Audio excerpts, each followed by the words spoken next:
और बुलेटिन में अब बात करेंगे, कराची में डकैती के दौरान एक और शहरी का कत्ल कर दिया गया, जिसके बाद रवां साल के पहले 3 माह में डकैती के दौरान कत्ल शहरियों की तादाद 49 हो गई है। गुज़िश्ता शाम अयूब घोट में पुलिस मुकाबले के दौरान फायरिंग से कांजी नामी शहरी जाँ बहक हुआ था। जाँ बहक होने वाला कांजी 4 बच्चों का बाप था। पुलिस के मुताबिक कत्ल के एक मुलजिम को गिरफ्तार कर लिया गया है। शहरी को 30 बोर की गोली लगी। बरामद असलहा भी 30 बोर का है।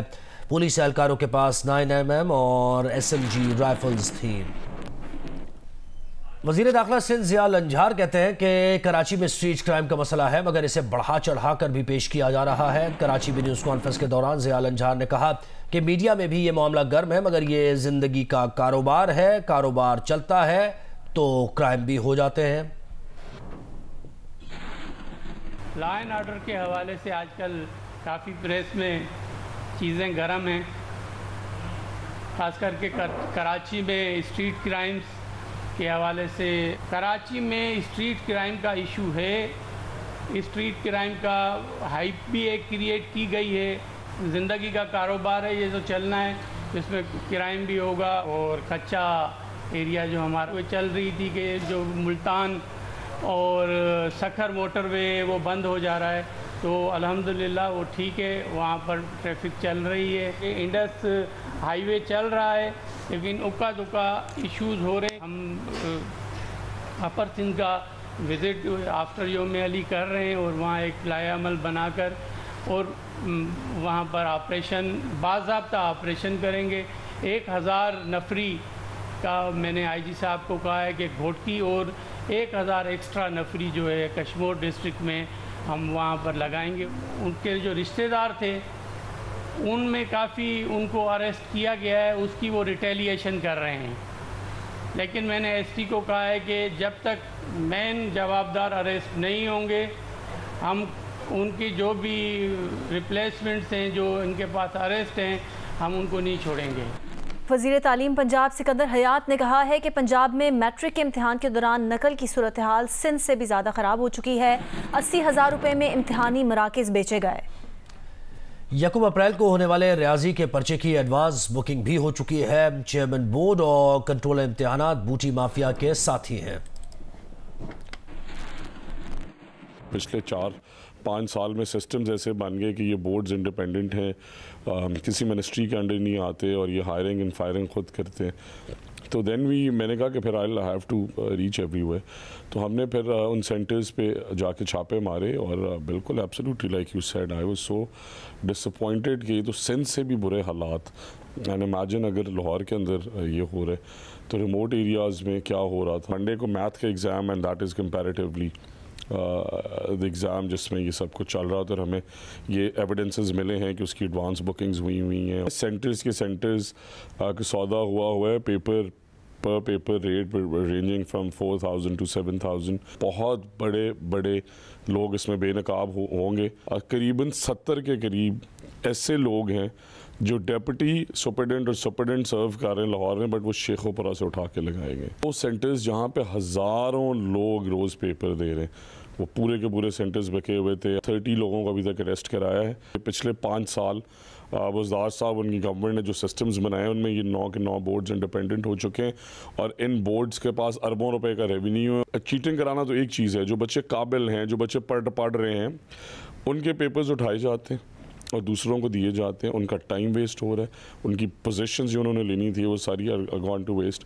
और जब वो कहते हैं कि 30 मिनट हमारा आपने पेपर इन्हें दे के रखा, अब हमें टाइम दे, तो उन्हें भी कहा जाता है कि 1000 रुपया ला। वफाकी वज़ीर इत्तलात अता तारड़ कहते हैं कि अच्छी शोहरत और गैर मुतनाज़ शख्सियत के हामिल साबिक़ चीफ जस्टिस को कमीशन का सरबराह बनाया। तसद्दुक़ जैलानी जजेस के ख़त के मामले की सलाहियत रखते हैं कि इसलिए उन्होंने जिम्मेदारी कबूल की है। लाहौर में न्यूज़ कॉन्फ्रेंस के दौरान अता तारड़ ने बताया कि वज़ीर आज़म ने महंगाई में कमी, ज़र मुबादला में इजाफे और सरमायाकारी के वाज़े आदाब दिए हैं। एक ऐसे साबिक़ चीफ जस्टिस पाकिस्तान तसद्दुक़ जैलानी साहब जो कि अच्छी शोहरत के हामिल हैं, गैर मुतनाज़ा शख्सियत के मालिक हैं और पूरा पाकिस्तान ये जानता है कि वो एक ईमानदार और फ़र्शनास जज रहे हैं, किसी को उन पर शक नहीं है, किसी को कोई डाउट नहीं है, तो उनका इंतखाब किया गया है और उन्होंने अगर जिम्मेदारी कबूल की है तो मैं समझता हूँ कि वो सलाहियत रखते हैं कि इस जिम्मेदारी को निभाएं। हमने तो चले फिर भी सेट टारगेट्स दिए हैं कि महंगाई में कमी के हवाले से, एक्सपोर्ट्स में इजाफे के हवाले से, फॉरेन डायरेक्ट इन्वेस्टमेंट के हवाले से, ज़र मुबादला के हवाले से, क्योंकि देखिए ये एक फैक्टर नहीं है। तेल की खपत कम हो, अखराजात कम हो, उससे रुपया मुस्तहकम हो, उससे भी महंगाई कम होती। तो सबसे ज़्यादा फ्यूल जो है वो उसकी खपत हो रही है मोटरसाइकिल्स पे। अगर हम कामयाब हो गए इलेक्ट्रिक बाइक्स की तरफ इस मामले को ले जाने के लिए, फ्यूल की भी बचत होगी और इकॉनमी में आप देखेंगे कि एक बिल्कुल मुस्बत रुझान आएगा।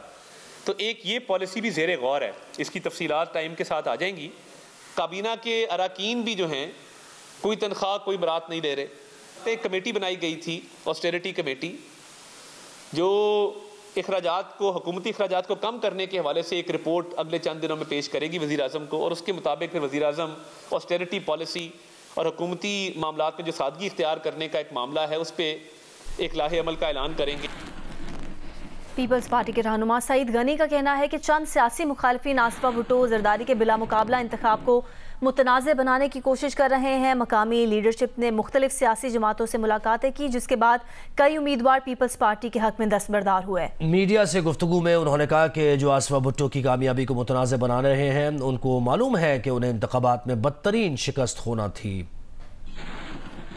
कुछ सियासी मुखालिफिन आसफा भुट्टो जरदारी साहिबा की इस कामयाबी को बिला वजह मुतनाज़ा बनाने की कोशिश कर रहे हैं। इस किस्म की सीट जिस पर पीपल्स पार्टी हमेशा कंफर्टेबली जीतती रही है, उस पर जब शहीद मोहतरमा बेनज़ीर भुट्टो साहिबा की बेटी खड़ी होगी तो हम तो ये तवक्को कर रहे थे कि इनकी लीड इस मरतबा शायद 1.5-2 लाख की होगी और सामने कोई मुकाबला भी नहीं था।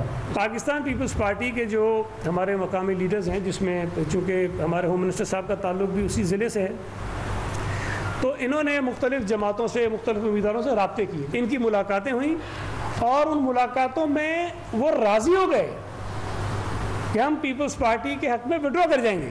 जो एलिगेशन ये है हम पर कि उस कैंडिडेट को हमने कहीं गायब कर दिया था। अब सवाल ये पैदा होता है कि क्या उस कैंडिडेट को गायब करने से हमें कोई फ़ायदा होना था कि नहीं होना था? कि जब एक कैंडिडेट इस बात पर तैयार है कि मैं विड्रॉ कर जाऊँगा, तो उस कैंडिडेट को हमने गायब करके क्या हासिल कर लेना? कि ये बात तो तय थी कि जो शख्स खड़ा होना चाह रहा था उसे पता था कि अगर मैंने इलेक्शन लड़ा भी तो बहुत बुरी शिकस्त उसको होनी है। गजा जंग के मामले पर इसराइल में हुकूमत के खिलाफ एहतजाजी मुजाहरे फूट पड़े हैं। तल अवीव में मुजाहरीन और इसराइली पुलिस आमने सामने आ गए, जिसके दौरान 20 मुजाहरीन को गिरफ्तार कर लिया गया। इसराइली पुलिस ने मुजाहरीन को मुंतशिर करने के लिए वाटर कैनन का भी इस्तेमाल किया है।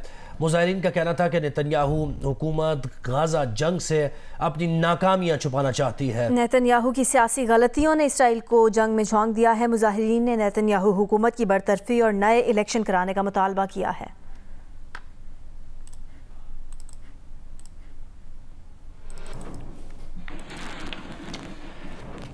सऊदी दारुल-हुकूमत रियाद में हुस्न क़िराअत का मुकाबला हुआ है, जिसमें नन्हे और नौजवान कारियों ने खूबसूरत अंदाज में तिलावत कलाम पाक पेश की। रियाद में रमज़ान की मुनासबत से जमात अहले हदीस के ज़ेर एहतमाम सालाना हुस्न क़िराअत कॉन्फ्रेंस में इस्लामी नज़रियाती काउंसिल पाकिस्तान के रुकन अब्दुल गफूर राशिद ने बतौर मेहमान खुसूसी शिरकत की, जबकि दारुस्सलाम के सरबराह मौलाना अब्दुल मालिक मुजाहिद ने सदारत की। इस मौके पर मुक़र्ररीन का कहना था कि कुरान पाक की तालीमात हमारे लिए मशअल राह हैं और उन पर अमल करके जहाँ हम अपनी दुनियावी ज़िंदगी को बेहतर बना सकते हैं। आखिर में कॉन्फ्रेंस में शरीक क़ारीन हज़रात की हौसला अफजाई के लिए एजाज़ी शील्ड्स और सर्टिफिकेट्स पेश किए गए।